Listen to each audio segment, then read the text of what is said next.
let's see if we can conclude this session now on sustainability, what sustainable tourism is. I'm just going to give you a few summaries now, just to wrap it all up nicely in a little package. So, in the 80s, there was a committee called the Brundtland Committee. Some of you may have heard of them.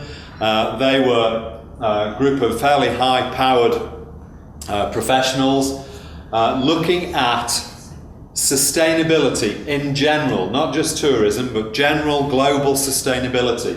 And it took a long time for them to come up with, I suppose, a plan, as it were, as to what countries could do to strive for more sustainable management of destinations and countries. The World Tourism Organization, as it was then, it's now the UN World Tourism Organization, interpreted the Brundtland Report and started to put together its own series of steps, taking that information as a guide as to what people should do within the tourism sector. This was a definition that they put together that tries to encapsulate what sustainable tourism means.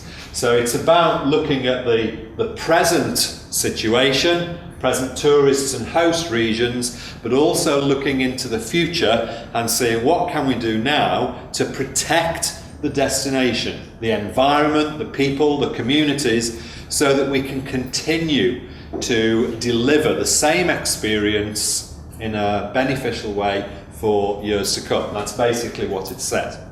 I have my own definition, which is a lot shorter than that. I generally, don't think I've got it coming up on a slide now, I generally just talk about caring for places in which we live and caring for places we like to visit. And for me, that says it all. Where you live and where you visit and caring for all of that. That's much easier to remember, I think, anyway. These were the 12 chapters in the UN WTO beginnings of something that they called the Global Compact, to try and make tourism more sustainable. And we're actually going to be looking at pretty much all of those in the rest of today and tomorrow in quite a lot of detail. So what can we do as businesses to try and address each of those areas to make sure that we have our contribution? Sustainable tourism is quite full of jargon words, it has to be said, and I'm very guilty of that myself, because I've lived and breathed sustainable tourism since 2003. I haven't done a great deal else. Well, I've done a few other things, but I'll talk about that this afternoon. But generally, I use 3-letter acronyms constantly, and people say, what? What's that? What's this? But unfortunately, sustainability has got lots of jargon words, so we need to try and understand them. So ecotourism is one of those jargon words. Ecotourism originates from doing tourism in protected areas, in natural environments, natural parks. That's where it comes from.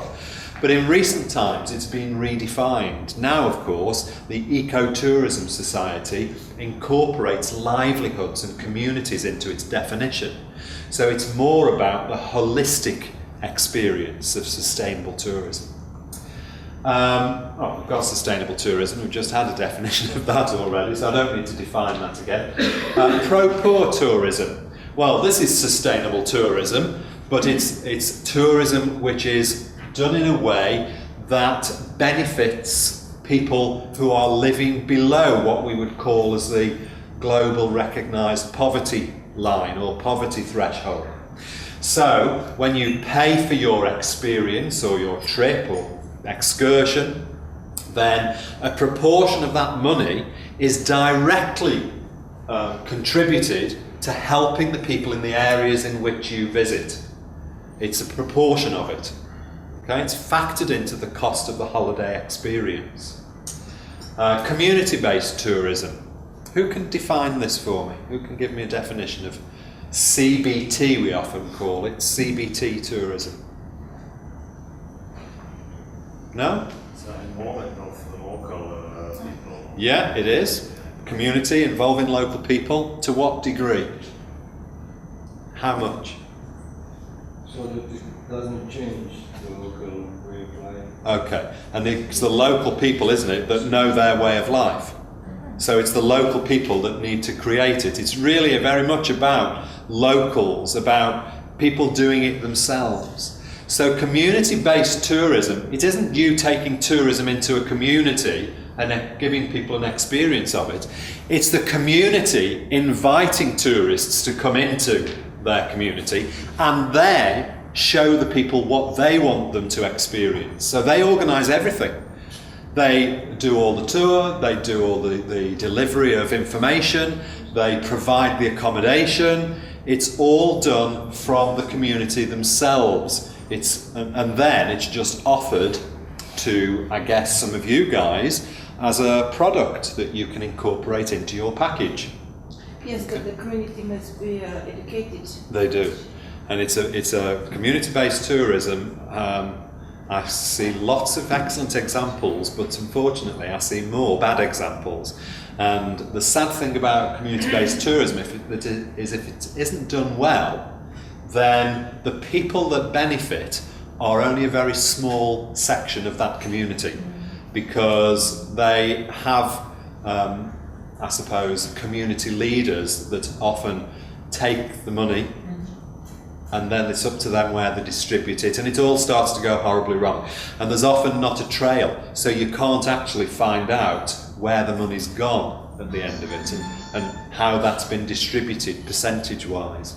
But there are some excellent examples as well. Rural tourism, well, this I think probably speaks for itself. It's about taking tourists into, the origins of this comes from farming.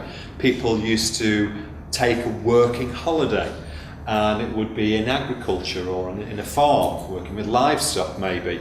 And that was the origins of rural tourism, but it's about experiencing the countryside and nature. Responsible tourism, there's an ongoing argument and discussion, particularly in the sort of world of academia. Some of you guys over here perhaps get involved in that maybe. I try not to take part in that debate. I think it's a pointless exercise myself. Responsible, sustainable, to me, they can mean one and the same thing. Responsible means behaving in the right way, doing the right thing, caring.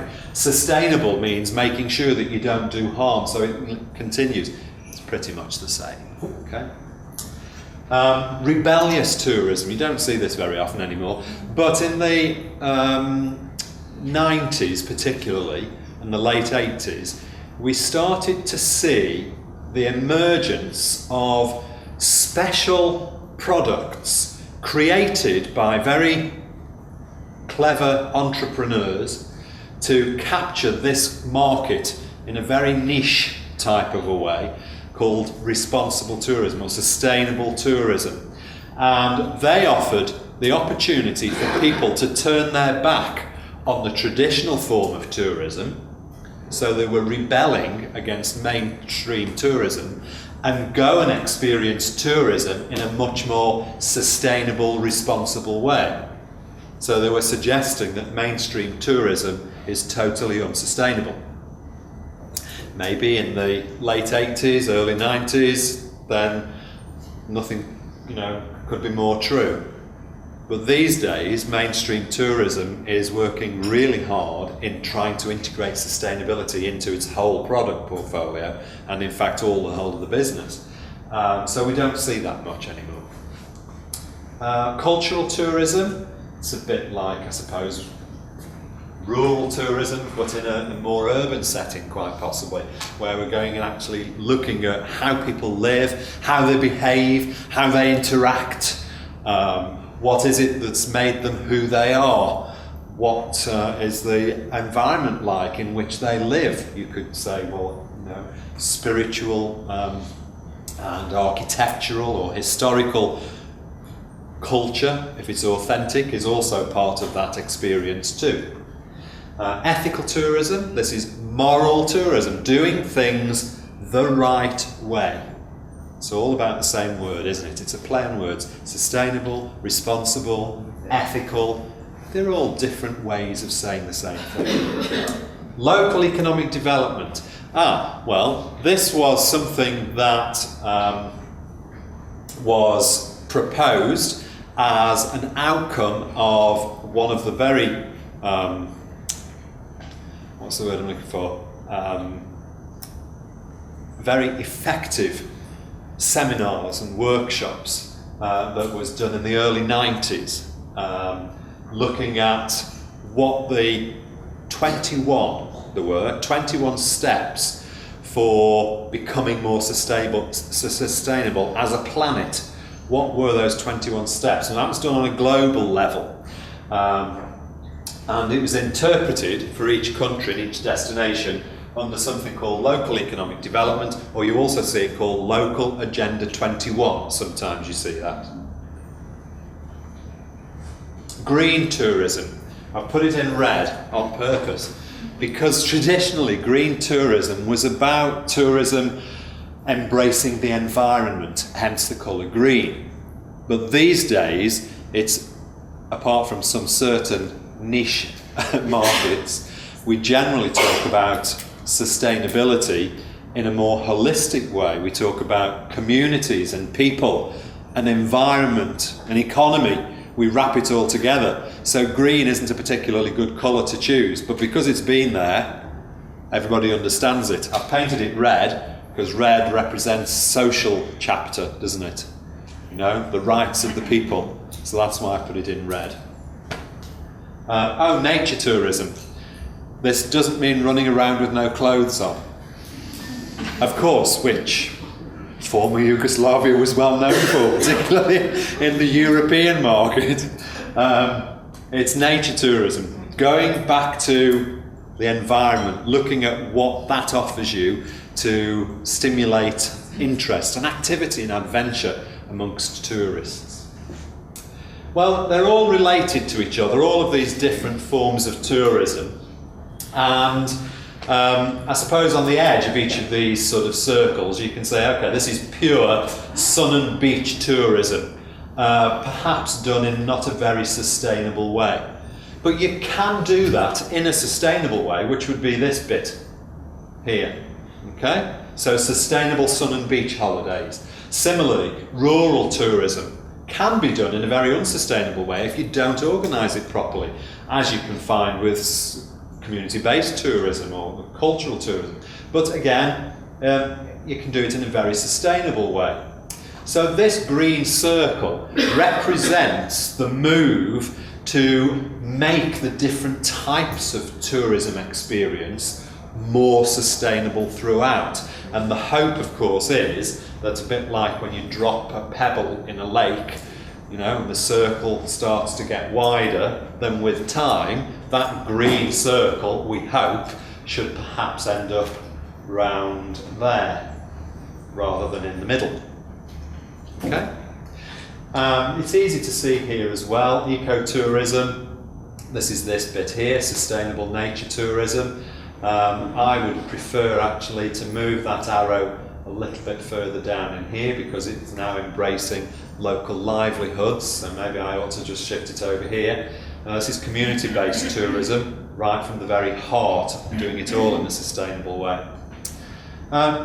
So the message that we want to give, both through the project and through Travelife, is that sustainability isn't about creating a special separate product.